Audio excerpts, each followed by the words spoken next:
Hello, everyone, and welcome to episode 9 of the Crimson Misery podcast. My name is Will Rainbolt. It is December 8th, 2024. Hope you all are doing well.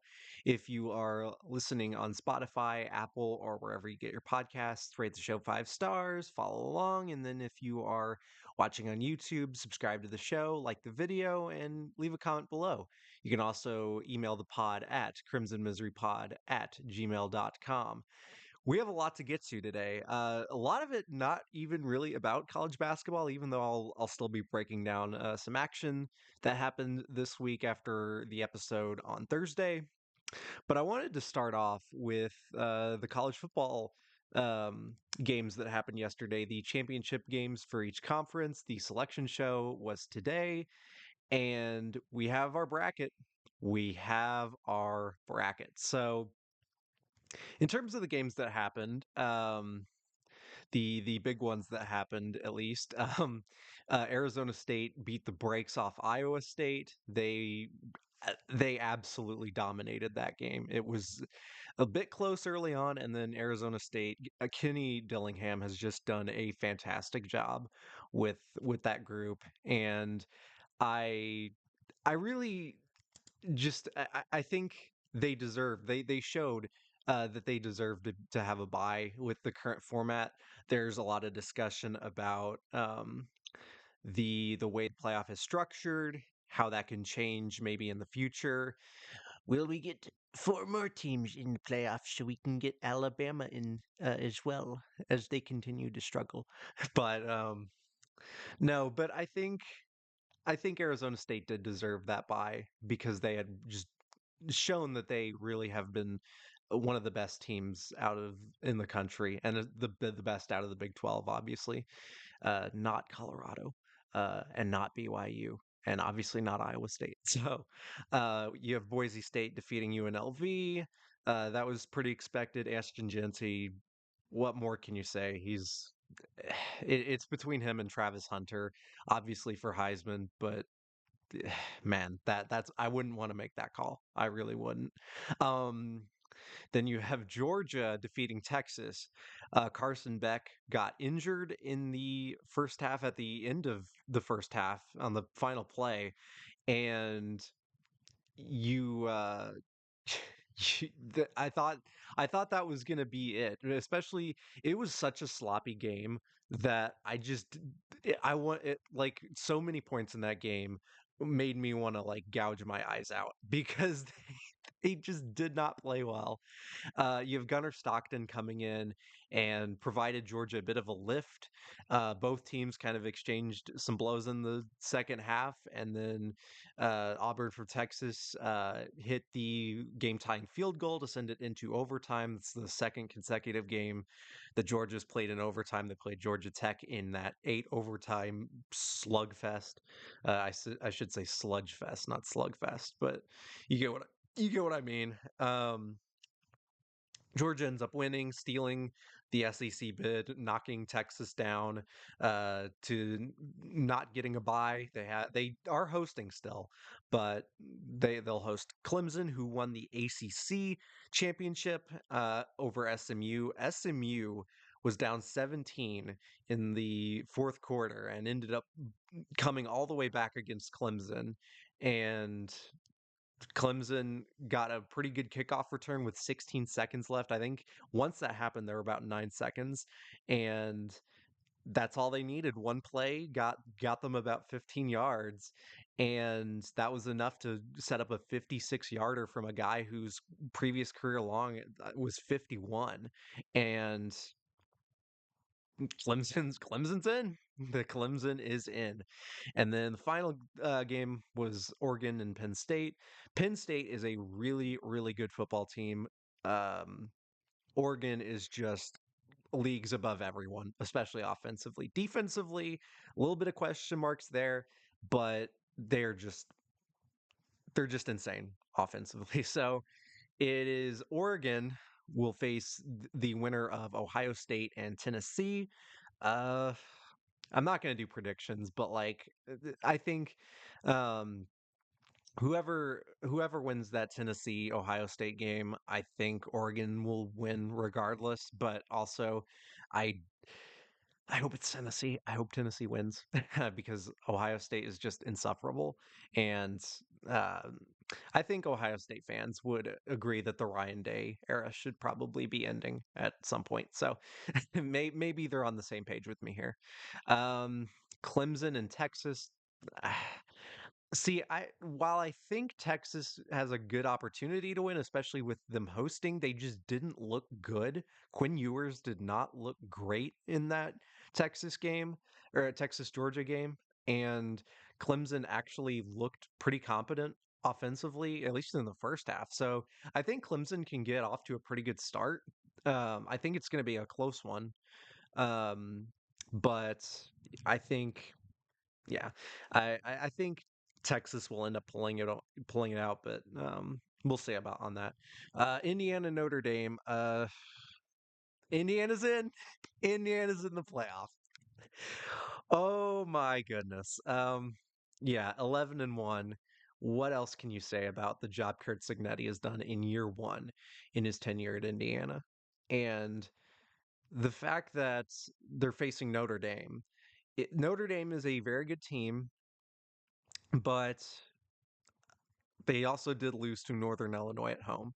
And so um I know I said I wasn't going to do predictions. I'm going back on my word here. Um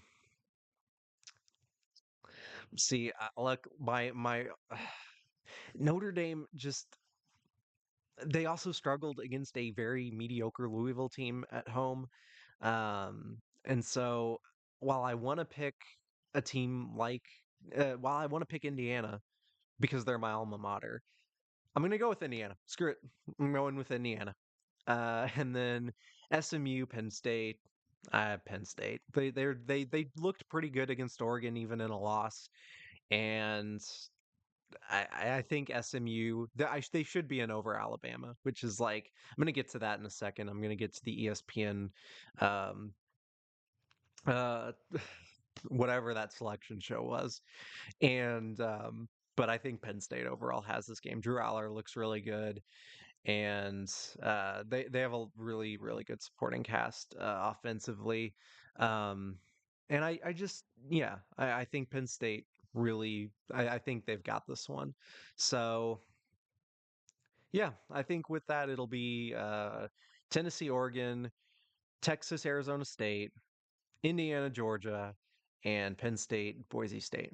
So, any Irish fans out there, if you went to Notre Dame or not, whatever. I don't hate Notre Dame, but I'm never daunted. So let's go Hoosiers, never daunted. And so yeah, the ESPN the ESPN selection show. You had Reese Davis, and again, I like Reese Davis as a host overall. You have Booger McFarland, Greg McElroy, and what is the other dude's name? I oh my gosh, who I'm blanking on the other dude's name. Um, whatever the case may be.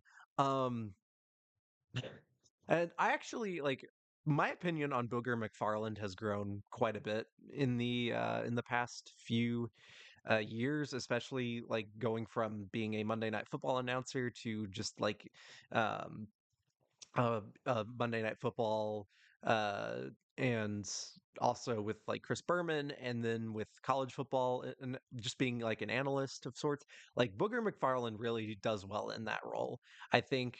I don't think color commentary was necessarily his thing. And so for him to finally be in a spot where it works for him, I think that has been great. And plus, like, for the most part, I do agree with Booger on like a lot more than I do with someone like Greg McElroy or Kirk Herbstreit or Nick Saban. Um, but the show overall was just a disaster. They took forever to get uh to the actual like selection process, like the unveiling of the bracket itself, and then you had um the whole entire SMU versus Alabama comparison, and that was dragged out for a while. You had Nick Saban complaining about the SEC was actually the toughest league and I think that why do I sound like Bill Clinton? Why do I sound like a mix of Bill Clinton and George Bush when I talk like Nick Saban? Um, but it was just tiring to listen to Nick Saban and Kirk Herbstreit try to milk the SEC dry, and then you had several audio issues, like several clear audio issues where you had someone else talking over, uh, whether it was like Katie George or whoever was doing like the report from wherever they were. You had someone like talking over them like on a hot mic, and then you had the like promo voice like that's always like college game day or the college football playoff selection show. That started early like uh while people were still talking. Like it was just a disaster, and ESPN should be ashamed of themselves. It especially after the selections were revealed. It was more bitching from Nick Saban about Alabama not getting in, and also like, well, the committee was they would have had a wrong decision either way, but Alabama should have been in. 'Cause the SEC stronger conference, and yeah, yeah, Nick, that's exactly why I was. And people were like, "Dude, you realize Alabama lost to Oklahoma, scoring only 3 points, and also lost to Vanderbilt. Shut up." Um, I just don't like. I hate hearing like Nick Saban talk. I hate hearing like Jason Garrett talk on Football Night in America. It just they're not meant for TV, and it's just more and more clear that they just don't belong on TV. um yeah, I just it was not a great showing by ESPN. But I think the committee, for what job they had, I think did the best job that they could. um Obviously not everyone's going to agree with that, but I think they made the right choice by leaving Alabama out and also like putting SMU in. Miami was the second team out. Um, yeah, so I think overall, like I'm really excited to see how it plays out. Obviously, I'm gonna be excited for Indiana Notre Dame to start. I'm gonna like, especially with it being the only game on December 20th, it's gonna be very nerve-wracking, and especially if Indiana loses that one, I'm gonna be pretty depressed on the 21st when the other three games are happening. But if they end up winning, like I'm gonna be pretty happy, and I'm gonna be like stress-free that day. So it's gonna be a tough one, but I think Indiana has a pretty good shot at winning.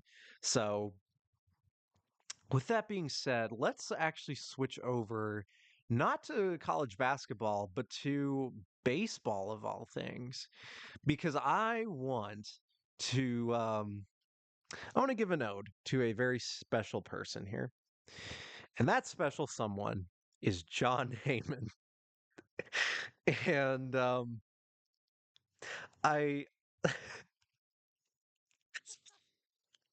Oh man. So, for those of you who don't know who Jon Heyman is, he is a columnist for the New York Post. He previously worked at CBS, and he also does work with MLB Network and WFAN Radio with Joel Sherman.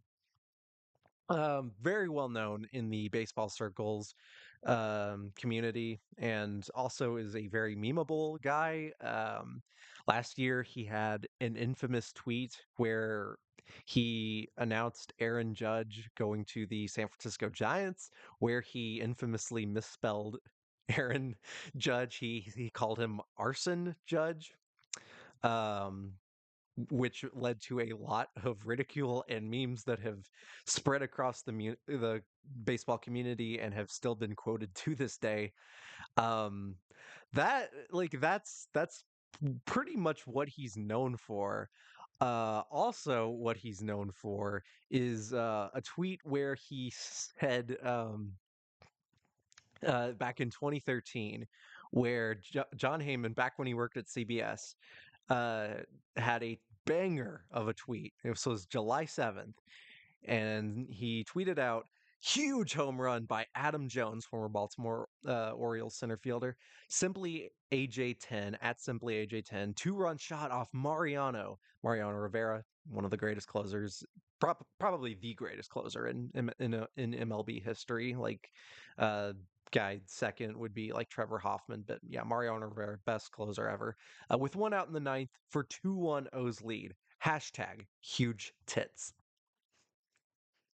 Uh, he he obviously meant to put out huge hashtag huge hits, but decided or not decided, but he definitely mistyped or it auto corrected to huge tits, which is not what he ended up meaning to say. But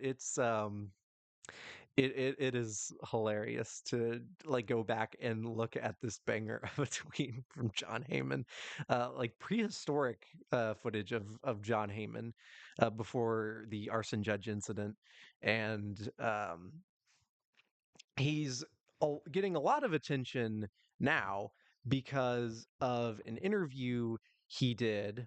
Let's go to that really quickly.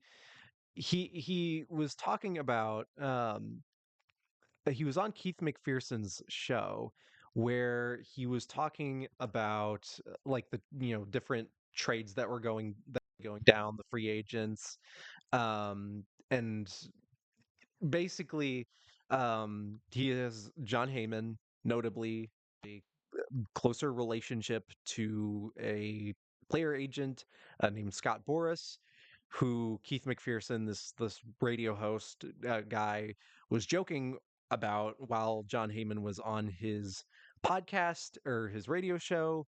One of the two, I think it was a radio show, but uh, John Heyman ended up not taking that joke very well, and he was very angry, and he's like, this whole thing has been a disaster. I can't even believe you said that to question my integrity. um yeah, I listened to the interview. I'm not going to play it here, but yeah, you can go check it out. It is on the it is on the internet. You can listen to it yourself, but it just sounded so awkward. And it was after this that he ended up hanging up, and after this, he crashed out on Twitter, and this man is amazing. Um, at Bay Area Brennan got a great screenshot of this event that ended up happening, where John Heyman had tweeted something in relation to the to free agency, and then someone with an eye-rolling username POTUS45 and 47 fan, ugh, whatever, and decided to reply with, "Did you drop any N bombs after you hung up?" Which is a weird thing to tweet, regardless, but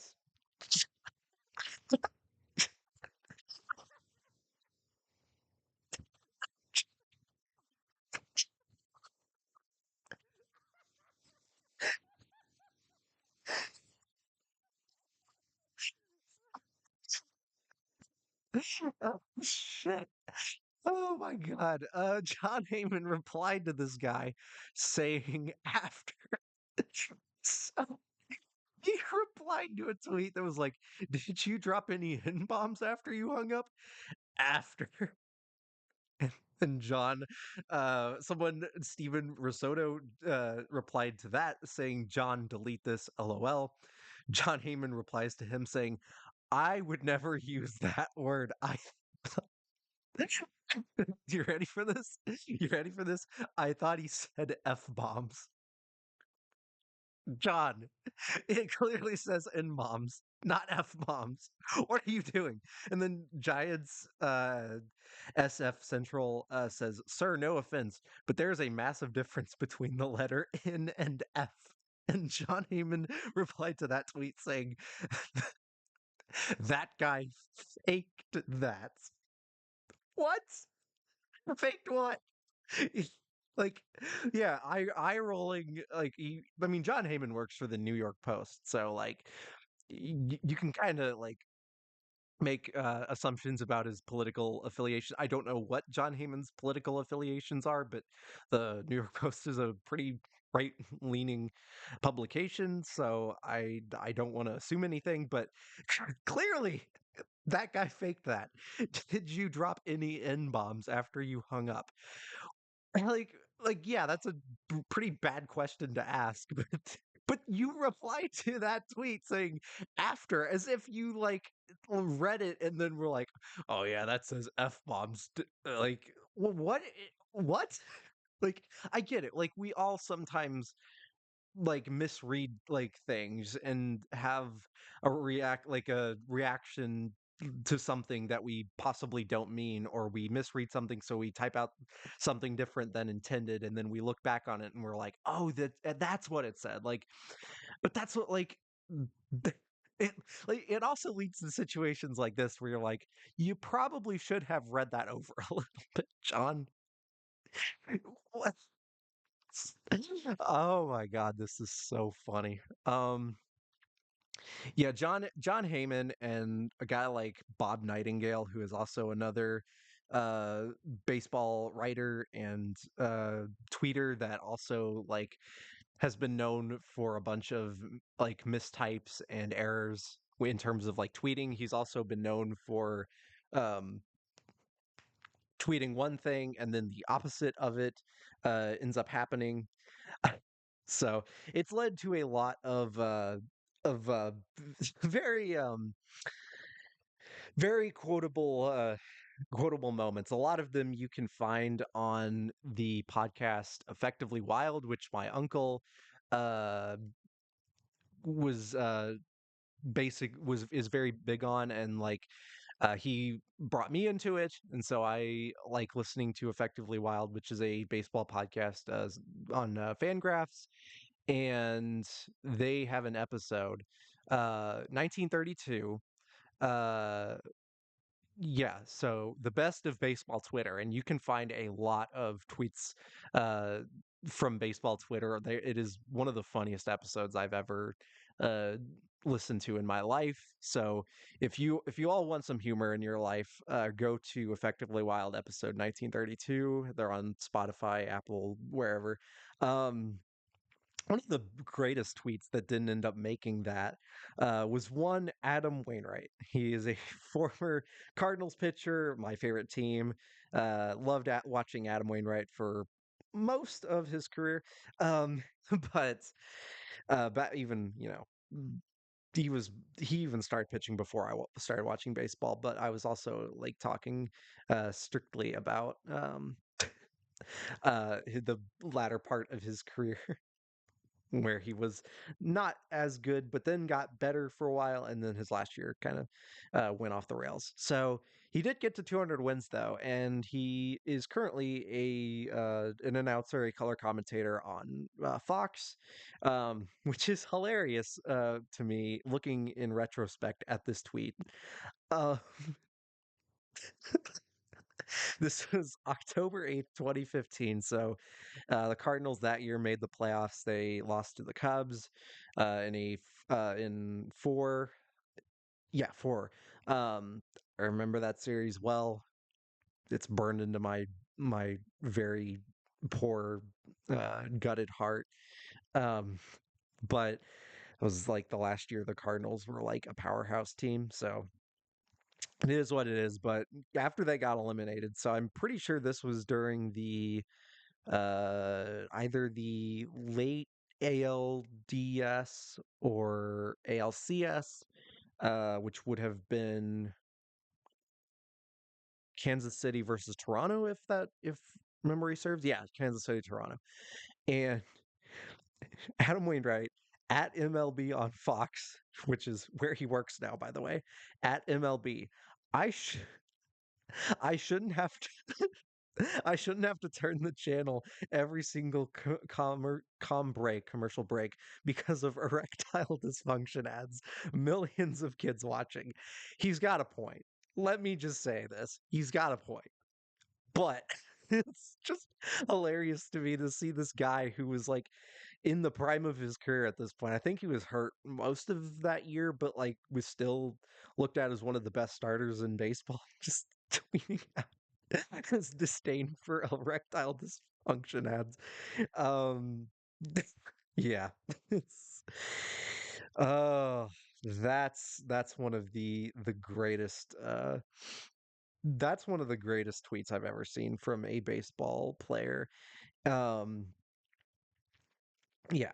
It's amazing to know that Adam Wainwright is all of us in that moment, unless you're like a 55-year-old man with who can't like get it up. So if if you're um if you're not in that demographic, then Adam Wainwright should be your favorite pitcher. Go watch some Adam Wainwright highlights in honor of him being correct on this issue. So one that's one of my favorites. And speaking of Cardinals pitchers, one of I knew I wasn't gonna say like um tweets that effectively Wild had already mentioned because I want you all to go watch that episode. But there was a not a tweet, but a back when likes were public and they were like favorites. Um Carlos Martinez, who was a former Cardinal starter, I believe he's out of baseball now, but um, he did not realize that likes or favorites were public, or if he did know that, he probably just assumed no one was looking, and he just liked a ton of porn. So, and you can find the it's out it's still available. Like I've as far back as like 20 hours ago when I ended up looking, it's still it's still up there. You can look at the tweets that he you could it's still up. Yeah, it is still they're all still up there. Oh boy. But it led to the famous Deadspin article back when Deadspin, like their writers and writers and editors before they went on strike, before Jim Spanfeller took over. Uh, was it Gawker Media or was it Geo Media? Either way, before he fired he fired Barry Pachetsky, and then everyone resigned in solidarity with him because they would not quote unquote stick to sports. They also made like a lot of political based sports blogs because it's what they did, and that was some of their best content. And but with that being said, they also released bangers such as the Cardinals are very embarrassed by Carlos Martinez's wall of porn.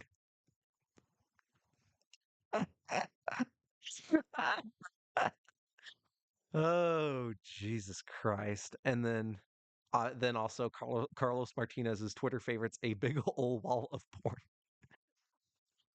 Oh, Jesus Christ. Which is a very short article which says, "Hey, have you by Tom Lay. Hey, have you ever wanted to know what Cardinals pitcher Carlos Martinez masturbates to? Well, here you go." Um, yeah. So it's one of the greatest moments in baseball history. Um, that's right. I said baseball history, not just baseball Twitter history, in baseball history, and nothing can take that away from me. So, I can't believe I'm doing like a college basketball podcast where I'm talking about like walls of porn. This this is what you are listening for, right? This is what you want. Not college basketball. You don't want me to talk about Missouri, Kansas. No, you want me to talk about Arson Judge and hashtag huge tits and all of the above. Erectile dysfunction ads. Oh God. All right. I need to like get my head out of the gutter. So let's actually go to some college basketball. Um we had some pretty big games, pretty big surprises. Penn State beats Purdue. That was not really something I had on that would happen. Braden Smith, a lot of people were quite upset with Braden Smith for not taking enough shots, or he just looked uncomfortable. And the whole offense just sort of looked out of sync. Like Penn State was leading by 16 at halftime, and then it didn't really get much better for Purdue. So Adrian Baldwin had 17 to lead the team. Puff Johnson, former North Carolina player, had 13, and that was a big surprise. One thing I will say though, Trey Kaufman-Renn is really coming into his own, and Purdue had another game where they also didn't look great against against Maryland. But Trey Kaufman-Renn had a really good game, 21 points. Braden Smith, like he must have saw that those tweets about him because he played 40 minutes, 24 points, 10 assists. Camden Heide looked great. He he's so athletic.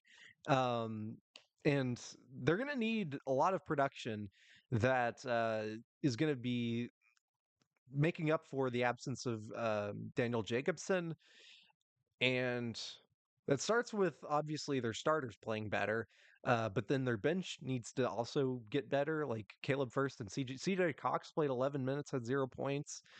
Jakari Harris was also scoreless. Will Berg only had 2 points. Um, Zach 88 walking through that door. I don't know why I'm doing a Rick Pitino accent when he's not in this, um, but yeah, Purdue ends up bouncing back. Um, Marquette defeats Wisconsin. Wisconsin has now lost two in a row. Marquette wins 88-74.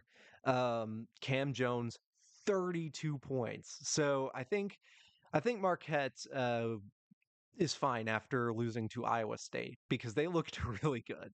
Not so much in the first half; they were actually trailing at halftime. But then when Cam Jones like that, he just went off, and then Stevie Mitchell, Chase Ross is back. He had 12 in 36 minutes, so not really too concerning right now. David Joplin at 13, Ben Gold 9. And then for Wisconsin, John Tonje, who actually was not the leading scorer this time. It was Max Klesmet with 22, but it was not enough. Wisconsin has now dropped two in a row, falling back down to earth potentially? Question mark. But um, let's see. You have Northwestern defeating Illinois. That was a pretty big surprise because I just don't think Northwestern is that good. Nick Martinelli at 27 though, he's definitely he's a baller. And then Brooks Barnheiser at 17. And so yeah, Northwestern did play pretty well.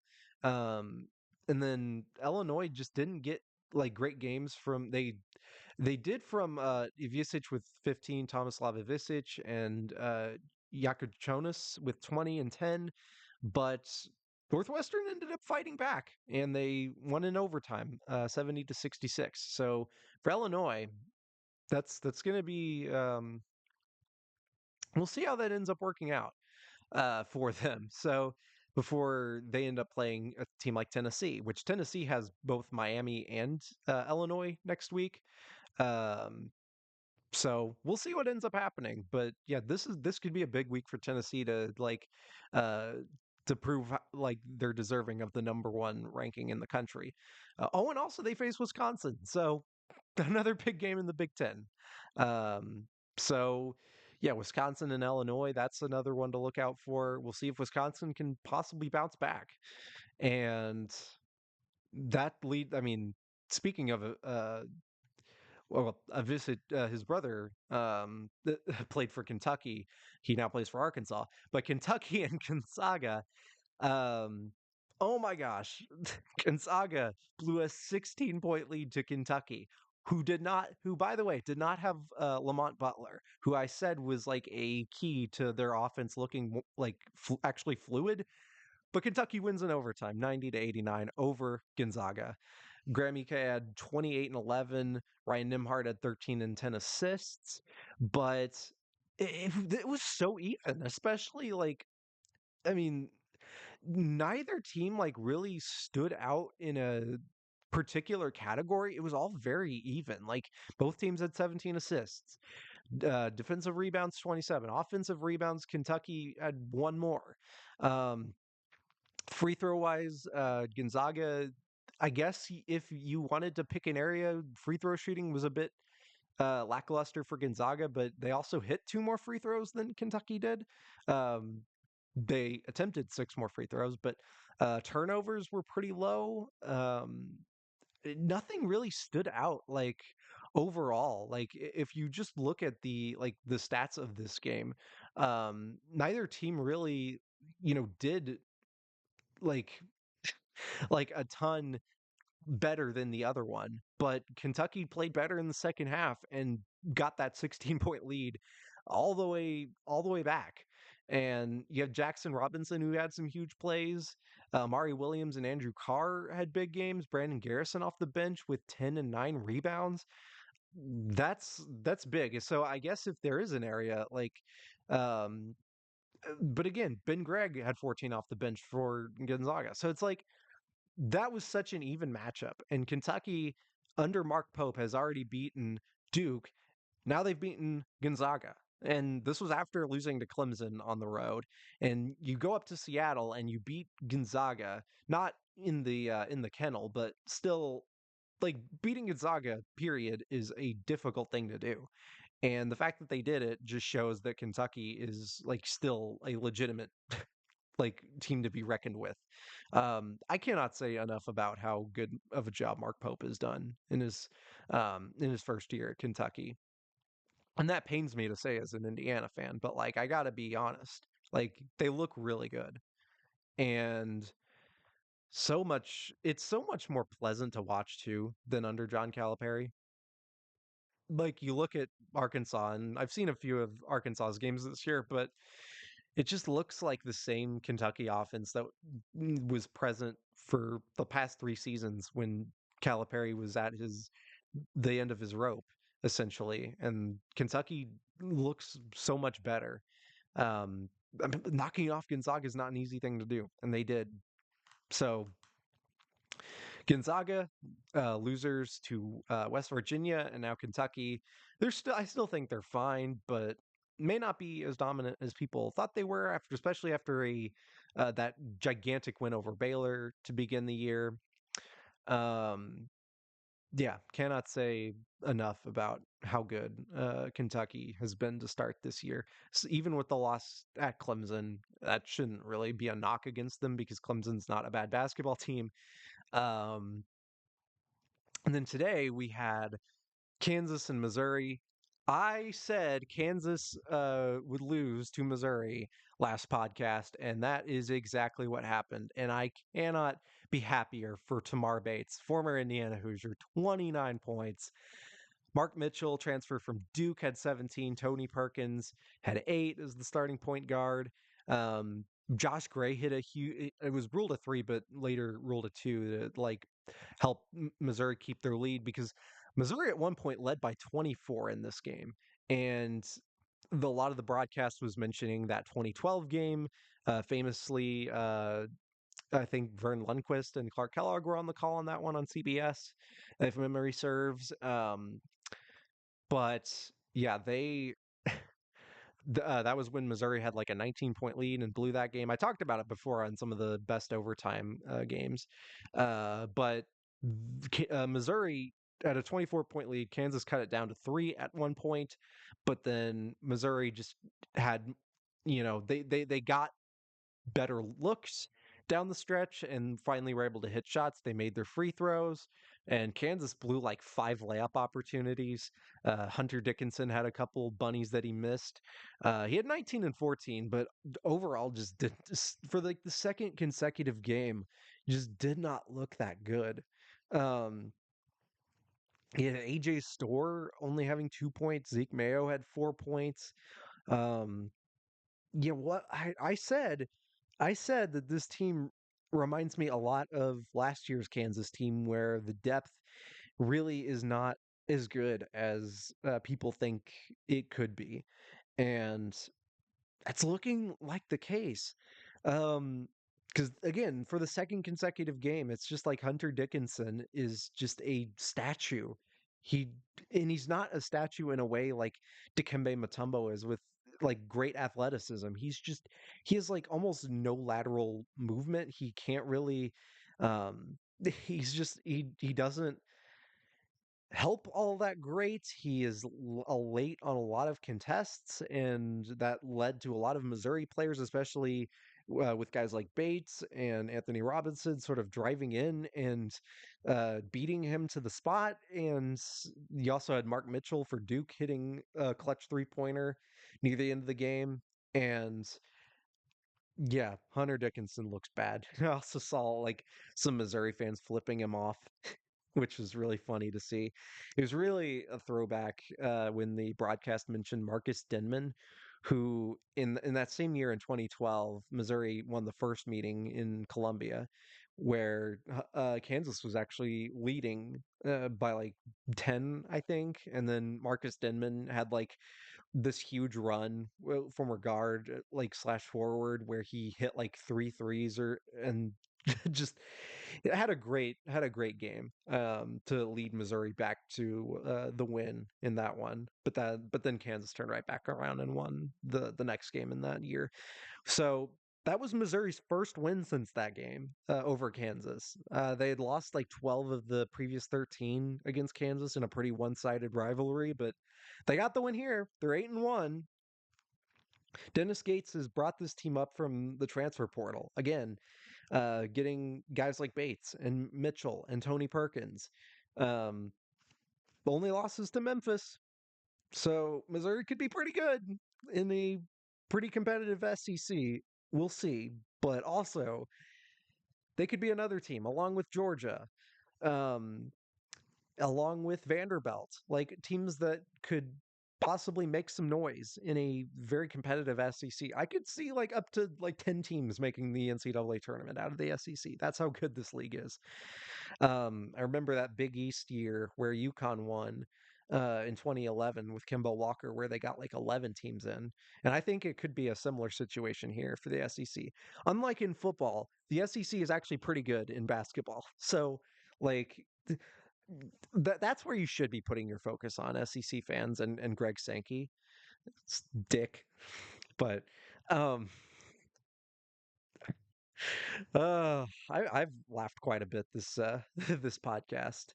So, oh man. This this podcast is such a disaster. Oh man.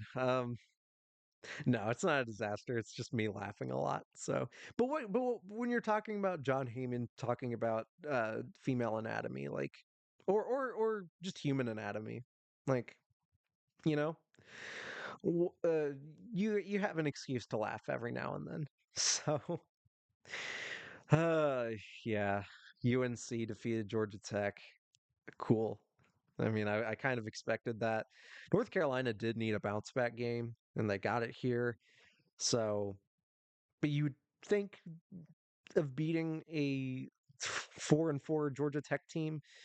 Um, yeah, North Carolina still, I don't think is like anything special, especially because they've lost 4 games. But um, just a battle of the mid, I would say.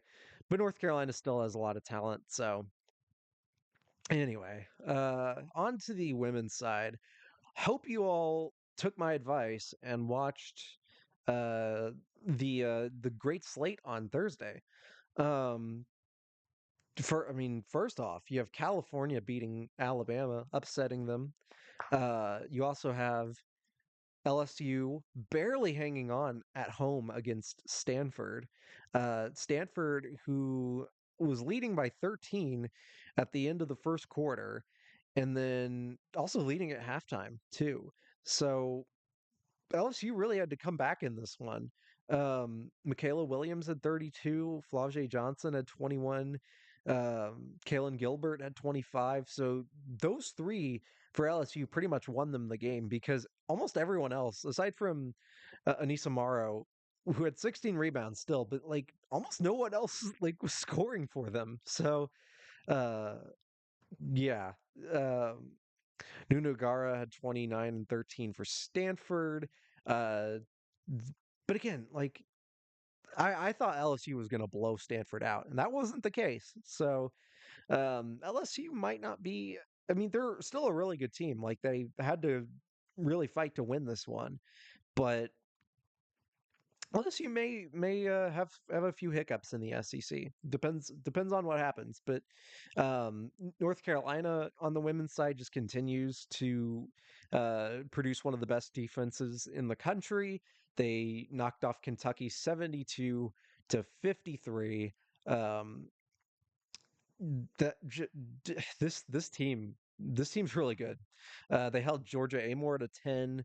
Um, Amelia Hassett to 13, Dazia Lawrence to 17, and yeah, their defense is just so good. Just watching them, they just Kentucky was making a lot of tough shots, but also forced Kentucky into a lot of tough shots. And when you're taking like low volume, low percentage shots, then your formula for winning is not very high. And offensive rebounds were also very few and far between for Kentucky, which is how you beat a team like North Carolina. They only had 6 offensive rebounds. So, yeah, Kentucky still, like, don't give up on Kentucky, obviously. Kentucky's still really good. Kenny Brooks has got this team playing pretty well. I just think North Carolina is such a difficult matchup for anyone, really. Obviously, I've seen it with Indiana. They scored 39 points against North Carolina. And so this North Carolina team's really good. So you also have Notre Dame defeating Texas in overtime. A lot of overtime games. Madison Booker had 20 for Texas, leading the way. I mean, Texas was leading after the first quarter, but then Notre Dame sort of took off, and then it was just sort of like a back and forth game. Hannah Hidalgo had 30 points. She put up a 30 burger, and then Olivia Miles and Sonia Citron had 18 apiece. Um, this Notre Dame team, despite losing to TCU and Utah, are still one of the best teams in the ACC. Still have a lot of confidence in Notre Dame women's to win, and obviously they showcased it like why they're still a really good team. They also beat Syracuse earlier today, 93-62. So yeah, they're fine. And also Texas won too, 93-62. It's weird how some scores are just like that. So Um, and then you have South Carolina and Duke. Reagan Richardson only had 3 points for Duke. They were also kind of held in check by a just clearly overpowered South Carolina team. Um, again, you only have Mylasia Fulwiley playing 15 minutes and only had 3 points. There's something going on there. I don't know what it is, but Mylasia Fulwiley's too talented to only be getting 15 minutes a game. Like I I don't care what it is, if it's foul trouble or yeah. I just yeah. It like she should not be she should be getting way more than 15 minutes a game instead of someone like Raven Johnson or even, Tessa Johnson or Bree Hall or Ashlyn Watkins. Like she should be getting more minutes. I know South Carolina is a really stacked team. Chloe Kitts is having a breakout year as the main focal point in their front court with 21 and 11. But you got to give Full Wiley more minutes, and we may not know what's entirely going on between her and Don Staley. I don't know for a fact, like, but something's going on, and uh, we'll see. We'll see at the end of the year if she decides to transfer, but South Carolina will still be fine regardless. They have like kind of a platoon system for their team, which I'm not a huge fan of the platoon system, but at the same time, you have a lot of talent and tis what it is. And think that's about all wanted to cover. Maryland had a pretty good win over Purdue. Tennessee defeated Iowa 78 to 68. Um, Lucy Olson at 23. Hannah Stolke in 37 minutes was held to 8 points. Great win by Tennessee on a neutral court, who is now 7-0. This Tennessee team could be pretty good in the SEC. Not saying they'll like beat South Carolina or LSU or anything, but like they could still. I'd like still watch out for Tennessee, even without Rakia Jackson, who graduated last year and went to the WNBA. Um, Speaking of the WNBA, you had the Golden Valkyries and new expansion team. So like. Uh, is that what they're called? The Golden Valkyries? Or the Valkyries? The Golden State Valkyries. Why did I say Golden Valkyries? I was thinking of the Golden Knights, but yeah, the Golden State Valkyries are now here. Um, yeah, and then we're getting a Toronto team. Didn't they unveil their name? I want to say they did. It's very similar to like the Pacers logo. Um, Toronto Tempo. Yeah. So I'm glad that like we're getting more WNBA teams in the mix. That's really exciting. And the W that the expansion draft had happened. You have Kate Martin, who is on Vegas, end up going to Golden State. Um, yeah, not entirely sure how many of these players are actually going to stay on the roster, but at the same time, it's like we'll see.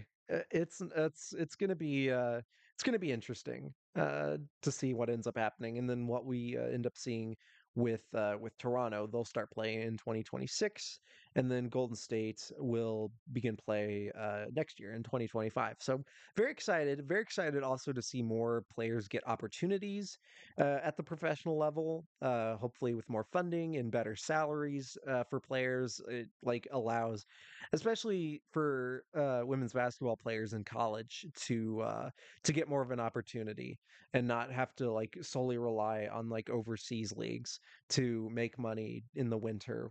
Um, and I get it, like it's hard to compete with the NBA, and I don't really like the WNBA season being like right after the college season ends for college basketball.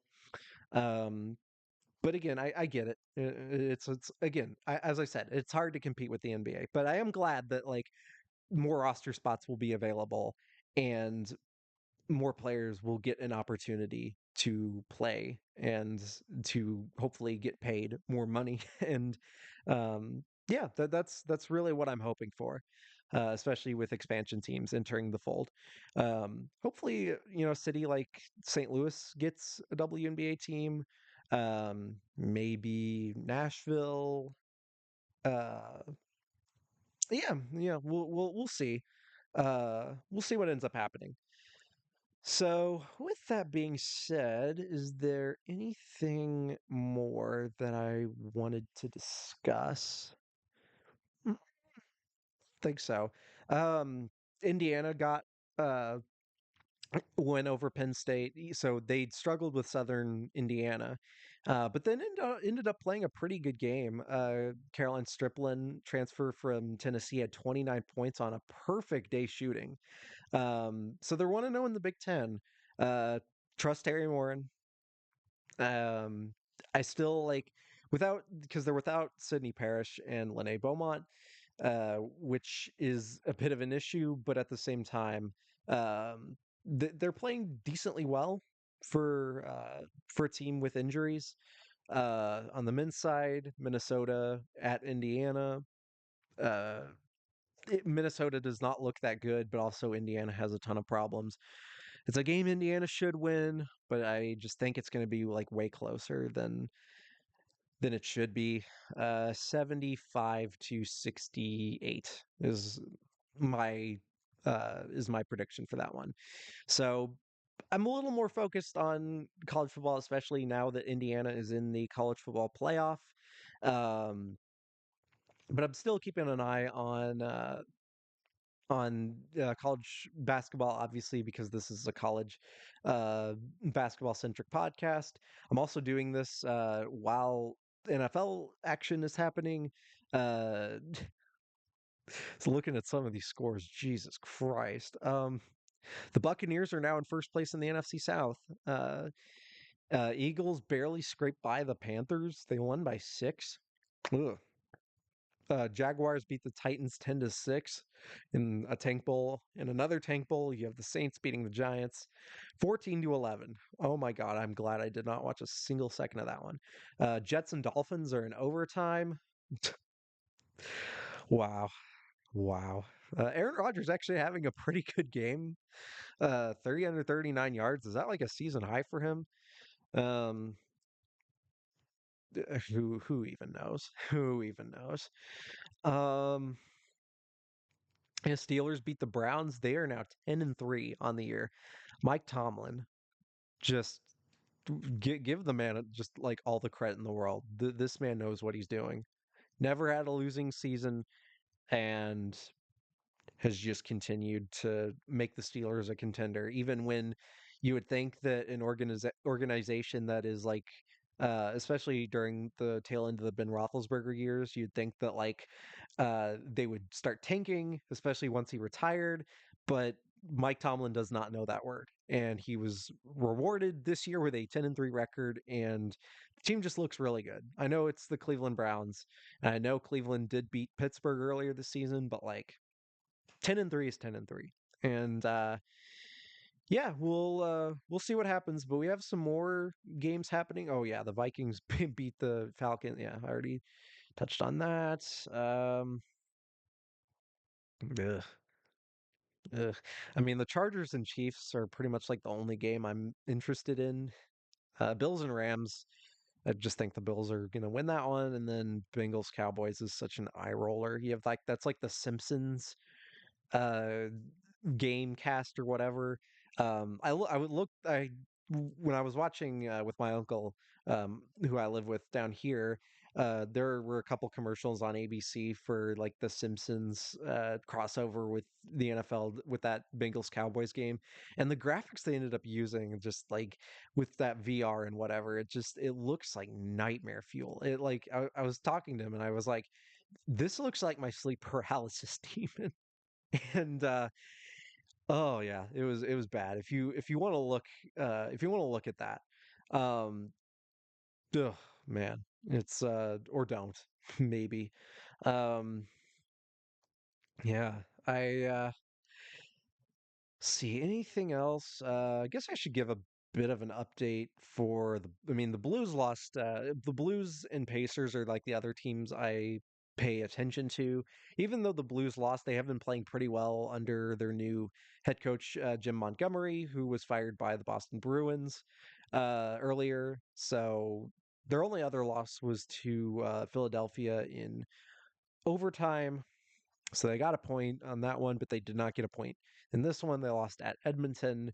Um, so, but overall, like they've looked a lot better, and it just wasn't going anywhere under Drew Bannister, and so that's that's why I'm a bit more optimistic about the Blues, say, than the Indiana Pacers, who are 10-14, and I just don't even know what to expect with this team anymore. Um, because uh, even if they do play like a couple of pretty good games, then they just turn right back around and lose 4 games in a row, which is what they've done up until they beat the Bulls, but they just don't look good. Um, yeah, I mean, I think the league is finally starting to catch up to the fact that they don't really play a ton of defense, and I think that definitely hurts, especially if you don't know what you're getting out of Tyrese Halliburton, whether or not the bench is gonna like play as well. Which last year was what like carried them through the playoffs, especially when Tyrese Halliburton was hurt. Um, Yeah, I've just had a much better time watching uh the Blues than I have the Pacers. So anyway, that is pretty sure, yeah, that is all I have for this episode. I say all I have, and it's nearly an hour into recording. Oh my God. Yeah, this podcast was definitely this was definitely the funniest episode I've recorded, or at least the hardest I've laughed anyway. But I feel good. Indiana's in the uh, the college football playoff, and yeah, with that being said, thank you all so much for listening. Hope the hour you spend listening to this podcast is used to like either, do some work or do some outdoor stuff, or if you're driving, hopefully this has gotten you through that. So if you enjoyed what you heard, again, please like, subscribe if you're on YouTube, and if you're on Spotify or Apple, rate the show 5 stars. Tell people about the pod if you feel so inclined. And again, you can email me at crimsonmiserypod@gmail.com if you have any ideas for a segment, or you want me to highlight a team or a player or anything of that nature. So, with that being said, thanks again. And I'm not sure when the next episode will be. My schedule's just sort of been a bit different. So we'll see. Expect at least 2 episodes within the next week. But in the meantime, please take care. It's almost the holiday season, so you got a little bit more to go. But for those of you who are working or are in school, uh, hopefully you can get through it. So anyway, take care, everyone. Have a wonderful rest of your weekend, and have a great week starting tomorrow on Monday. And yeah, don't think I have anything more. So, all right, take care, y'all. Bye bye.